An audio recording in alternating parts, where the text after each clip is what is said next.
Sejam bem-vindos a mais uma videoaula do Instituto Monitor. Nosso assunto de hoje é recrutamento e seleção, e os tópicos a serem abordados nessa aula são mercado de trabalho por procura versus oferta, recrutamento, seleção e escolha do candidato. Ao término desta aula, você será capaz de compreender os desafios na busca do profissional no mercado, diferenciar os processos das etapas de recrutamento e seleção, aplicar técnicas que se adaptam conforme a necessidade do recrutamento e seleção. Então, nosso assunto, recrutamento e seleção, nós precisamos entender no primeiro momento que a procura de emprego versus essa oferta vai gerar um índice, uma graduação aí. Quando nós falamos de uma procura excessiva para uma baixa oferta de emprego, é onde nós encontramos um momento atual conhecido de bastante brasileiros, que é o desemprego. O desemprego tem atingido grande parte da nossa população e tem alguns indícios do porquê desse desemprego estar acontecendo na nossa sociedade.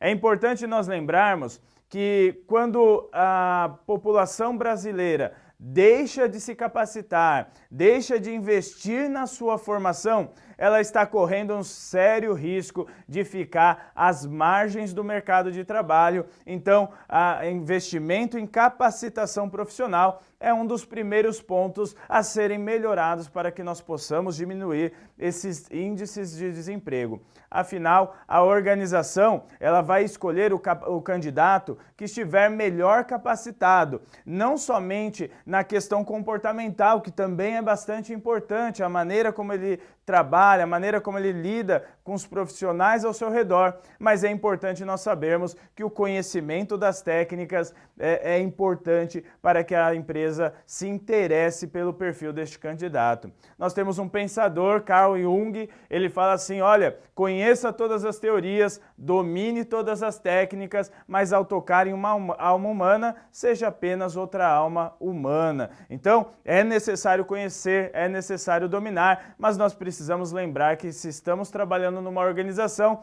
estaremos trabalhando com pessoas ao nosso redor. Grande parte das demissões hoje no ambiente corporativo tem sido nem tanto em função de questões técnicas, depois que a pessoa está dentro da organização, de ter passado por processos de avaliação que nós iremos conhecer na aula de hoje, ela acaba sendo demitida por falta de competências comportamentais e sociais. Então, fica a dica para que nós possamos ter um melhor desempenho. Essa situação da procura versus oferta, também nós podemos falar de uma questão que aconteceu no Brasil em meados da década de 90. As baixas, a redução drástica das questões alfandegárias que abriu o território brasileiro, o mercado brasileiro para os produtos que vêm de fora. Tudo isso favoreceu com que as empresas aqui tivessem um enfraquecimento e assim, se as empresas enfraquecem, há uma baixa produtividade, não há necessidade de ter tantos trabalhadores dentro da organização e as demissões acontecem e o desemprego, por consequência, aumenta. Nós também precisamos lembrar que o avanço de tecnologias, em alguns momentos, em algumas profissões, também tem contribuído para essa questão do desemprego. Sabe por quê? Com a automação industrial, muitos colaboradores têm perdido seus postos de trabalho. Muitas vezes, aquela função que era feita por 2 ou 3 colaboradores, hoje, com a automação industrial, precisa-se muitas vezes apenas de um ali colaborador, ou às vezes nenhum, dependendo do processo tecnológico de avanço para estar executando as atividades na máquina, mas não mais as funções. Hoje as máquinas têm também tomado o lugar de diversos trabalhadores. Isso significa que vai chegar um momento que não vai precisar de trabalhadores de maneira alguma, mas é necessário que haja uma capacitação específica. Talvez aquele colaborador antigo que tinha só a mão de obra, só a sua atividade física, agora ele vai precisar desenvolver muito mais também a sua área intelectual para que ele possa ser competitivo dentro do ambiente de trabalho. nós falamos então dessa procura versus essa oferta. E a sociedade brasileira enfrenta dois grandes problemas estruturais e existe solução sim. Nós falamos do crescimento econômico. Se o crescimento econômico de um país está de certa forma defasado ou prejudicado pelas políticas, pelo momento, enfim, tudo isso acaba refletindo diretamente na área de contratação. Ou seja, se o crescimento econômico do nosso país melhorar, de um determinado país, com certeza as empresas desse país também conseguirão avançar e o índice de desemprego diminuirá. E nós também precisamos, com toda certeza, da educação profissional. Muitas vezes existem as vagas, o que não existe é o profissional qualificado de maneira adequada para assumir o posto aberto dentro de uma organização. Então, qualificação é a palavra-chave para que o desemprego não seja cada vez maior na nossa sociedade. Então, agora nós vamos entrar na questão do recrutamento. Quando nós falamos de recrutamento, é importante nós sabermos que o recrutamento ele pode ser executado de algumas maneiras. Este recrutamento ele pode ser interno, este recrutamento ele pode ser externo ou a empresa pode optar pelo recrutamento misto. O que é tudo isso? Recrutamento interno é quando a empresa abre um posto, há uma vaga a ser preenchida e ela decide preencher esta vaga com profissionais que já estão dentro da organização. Então, ocorre a abertura de um processo seletivo interno e a empresa, então, a partir dos colaboradores que já existem ali, vai oferecer um novo posto de trabalho. Muitas vezes nessa condição há alguns critérios para que as pessoas também possam se candidatar a esta vaga. Muitas empresas colocam, por exemplo, olha, se a colaborador já tem 1 ano de trabalho, já tem 1 ano na organização, ele pode se candidatar. Caso ele tenha menos que isso, ele não tem essa possibilidade. Há também questões, vinculadas ao absenteísmo, se é uma pessoa que tem poucas faltas, se é uma pessoa que cumpre adequadamente os seus horários, enfim, cada empresa vai criar a sua estratégia para fazer esse recrutamento interno. Só uma dica aqui, se você quiser utilizar o recrutamento interno dentro da organização, é necessário nós sabermos algumas vantagens e desvantagens do recrutamento interno. Por vezes, o recrutamento interno vai favorecer a questão da adaptação do colaborador, porque ele já está dentro da empresa. Ou seja, os valores dele já são compatíveis com os valores da organização. O índice de risco acaba sendo diminuído, porque este colaborador já está adaptado à organização. Entretanto, nós podemos também pensar nas questões, motiva aquele funcionário que foi promovido, mas de certa forma gera uma desmotivação naquele funcionário que não conseguiu a promoção e que executava em outro momento a mesma função do colega promovido. Então, é necessário nós pensarmos antes de instituir este tipo de processo.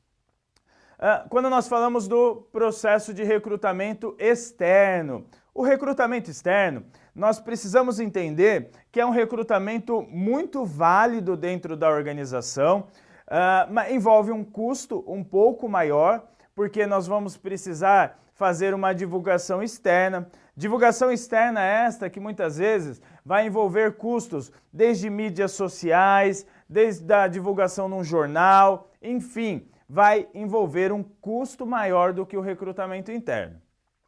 Mas nós temos também questões positivas, vantagens que somam ao recrutamento externo. Quando nós fazemos um recrutamento externo, você traz o que está lá fora para dentro da organização, podendo trazer novas ideias, uma pessoa mais criativa, um talento. Existem hoje os headhunters, que são os caçadores de talentos. Então, muitas vezes eu posso achar um talento em outra organização e recrutá-lo para a minha empresa, trazendo assim qualidade para a minha execução profissional. Mas nós temos também a desvantagem não somente a financeira, como também a questão de que muitos colaboradores que estão dentro da organização sentem-se capacitados para a oportunidade aberta, mas que não podem concorrer por já terem o seu emprego em outra área dentro da organização. Então, é sempre importante, quando formos planejar esta fase do recrutamento, saber qual deles é melhor, dependendo da circunstância. E nós também temos o misto, que seria a união destes dois estilos de recrutamento. Nesta união, nós podemos fazer uma pré-seleção com pessoas que estão fora da organização, fazemos a pré-seleção também com pessoas que já fazem parte da organização e depois nós escolhemos, através das técnicas adotadas, o melhor colaborador para a nossa organização. Vamos lá, então. É necessário nós sabermos que há algumas etapas a serem executadas dentro do processo de recrutamento. Uma delas, e lógico, inicial, é a necessidade da contratação. É necessário que haja uma vaga aberta dentro da organização para que nós possamos estar procurando este candidato dos diversos meios possíveis. É necessário nós entendermos também que qual é o perfil desejado para este colaborador. Qual é o conhecimento técnico que ele necessita ter, quais são as demandas comportamentais, os valores também que eu desejo que esse colaborador que estará agregando o meu time dentro da equipe precisa ter.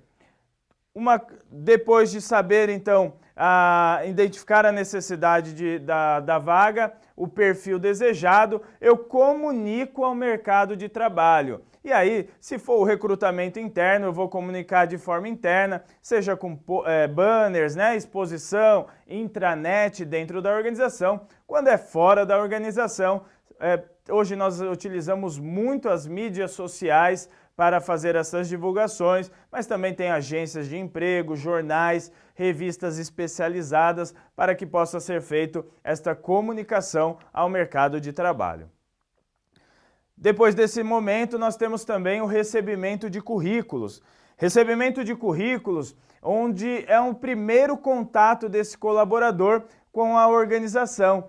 É o momento onde aquela pessoa que estará selecionando os currículos vai identificar, olha, essa pessoa tem as qualidades técnicas desejadas pela organização, então ela é uma candidata para ser contratada pela organização. Candidata. Para ela ser contratada, ela vai ter que passar por um processo ainda.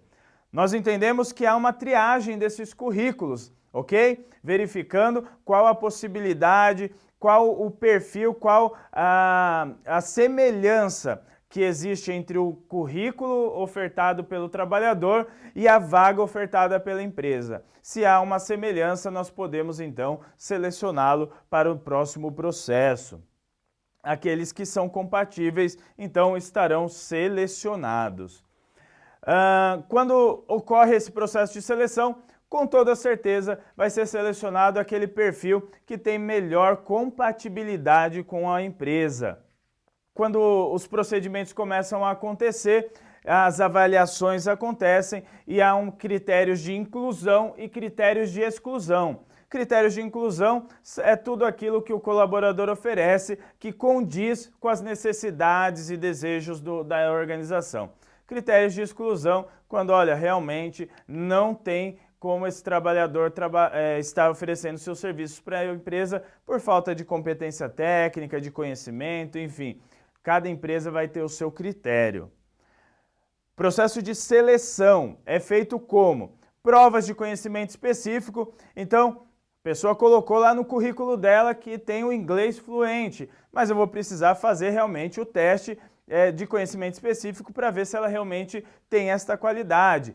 Dependendo da vaga, se é para um engenheiro, se é para uma pessoa que vai executar alguma atividade dentro da organização, nós precisamos saber se ele está capacitado realmente para oferecer seus serviços à organização. Nós temos testes psicológicos que são utilizados em grande escala também.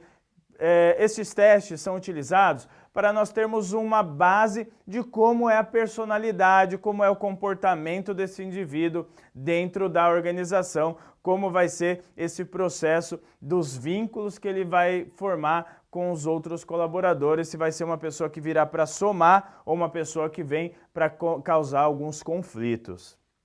Temos algumas técnicas de simulação dentro da organização, nós podemos fazer desde simulações diretamente no ambiente de trabalho, mas nós também temos algumas técnicas psicológicas, como o psicodrama, onde nós fazemos algumas, como se fossem teatros, para que nós conseguimos identificar alguns pontos, alguns aspectos da personalidade deste colaborador ou deste candidato a ser colaborador da organização. Finalizando, nós temos então as entrevistas, que é um momento de um contato mais próximo, onde nós conseguimos entender realmente um pouco mais desse colaborador, para que nós possamos investigar se ele tem realmente o perfil mais adequado para a nossa organização. Quando nós falamos de seleção, os recursos humanos, através dessas técnicas e procedimentos de seleção, ele procura efetuar uma escolha imparcial do candidato, optando por aquele que efetivamente melhor atender a demanda oferecida. Mas é importante nós pensarmos aqui em tomar alguns cuidados, porque também, mesmo utilizando todos estes procedimentos, não são procedimentos infalíveis. Afinal, o ser humano ele tem seus aspectos peculiares. Pessoas muitas vezes estarão capacitadas, mas talvez não conseguirão se adaptar ao ambiente corporativo. Enfim, há uma diversa gama de situações que pode ocorrer. Lógico, quanto melhor for feito esse processo de recrutamento e seleção, menor é a chance deste colaborador não conseguir oferecer o melhor de si para a organização. Ok? A partir dos critérios da empresa, que estabelece o que é aceitável, inaceitável e desejável. Nós precisamos entender que esta vaga em aberto que a empresa deseja preencher, ela tem critérios. O que a empresa aceita, o que a empresa não aceita e o que ela deseja de fato para esse colaborador que está se candidatando a ser um colaborador da empresa. Ao final do processo, ele é escolhido, então, olha, este candidato ele tem o melhor perfil para a nossa organização e então ele é encaminhado para a área de contratação e então nós teremos um novo colaborador dentro da organização. Chegamos ao final de mais uma videoaula do Instituto Monitor sobre recrutamento e seleção. Espero que tenham gostado, frequentem nossas redes sociais e até a próxima!